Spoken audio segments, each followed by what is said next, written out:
everybody, welcome to Caketastic Cakes. It's Jen and I'm going to show you today how I made this very simple, very easy naked cake with just some decorations I had laying around, some candies I had laying around, so like no decorating involved.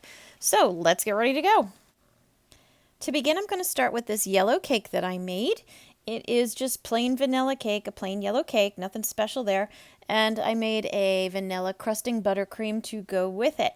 And I'm going to start this whole shebang by putting my first layer of cake on my plate and adding a thick layer of buttercream icing to the top of it. Since this is going to be a naked cake, I'm not going to have a lot of icing on the outside, so I want to make sure that the amount of icing between the layers is going to be kind of substantial, since, that's where the most of the icing is going to come from. And because that's where most of the icing is, I also want to make sure those layers of icing in between my levels of cake are nice and thick. Since there's not going to be a lot of icing on the outside, the majority of the icing is going to have to come from between the layers. So you want to make sure there's enough there that nobody's like, oh, this is great cake with no icing, barely any icing. So make sure you put it on there nice and thick and nice and level. So when you stack your cakes on top of each other, they will be nice and level, since you're not going to have that buffer on the outside that you can kind of work with and hide your mistakes. You got to make sure that all your mistakes are hidden inside the cake. Okay, so again, this is just regular old vanilla cake. I made 3 6-inch tiers, stacking them all up. There's my second layer, nice and thick, going on with the icing on top. And then here comes my third layer, bloop, just like that. And make sure they line up as best you can. Make sure they're as level as possible. And I am going to put some icing on top, of course. So you are going to have icing on the outside of your cake. So just like you figure like you would a crumb coat or something, apply your icing. So I'm going to start on the top. I'm just going to spread it around. I'm going to not make a terribly thick layer. It is going to be on the thinner side. And unlike like some crumb coatings that you might put on where you kind of don't care how crummy it gets, you do still want to take the approach that it's got to be a clean crumb coat. So it's almost like your outer coating. So try to avoid the crumbs as much as you can. Don't go totally, hog wild on the sides and the top of it. Try to give it a clean crumb coating, if you know what I mean.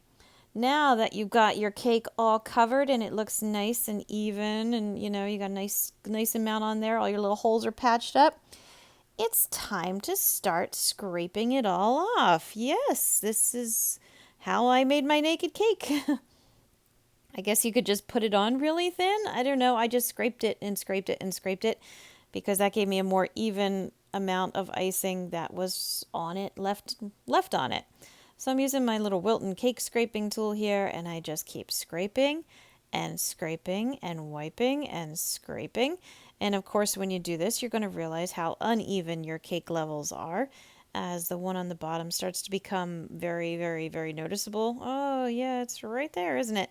And the ones on the top, not so much. So yeah, I don't know. I just stacked them, or they baked a little bit different because I don't have a convection oven. I wish I did, but I don't, so maybe they baked a little differently. But anyway, just keep scraping. Just start scraping.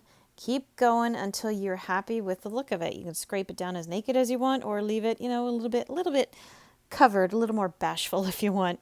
And once you're happy with the amount of icing that's remaining on the sides, then you start scraping away at the top. And I'm not going to go down as much as I did on the sides. I am going to leave more on the top because I'm going to have decorations and things on top of there. But I'm still going to try to level it off, still try to clean it up, make sure it looks nice and even and, as smooth as I can.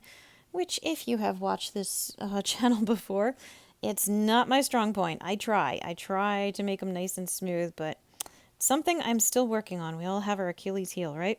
All right, it sat in the fridge for a while, got nice and chilled and firm, and now I am using this bottle of white squeezable chocolate to put a drizzle on top. And this is where I was saying before that I didn't do any decorating on this cake. There's no piping, there's no creating gum paste or fondant decorations. This is all just stuff I had in my cabinet, store-bought stuff that I had laying around that I just put together a cake. So I made some white drizzle, and I kind of made it coming from the center, radiating out a little bit, because I don't want to cover the whole thing. That defeats the whole purpose of having it be naked.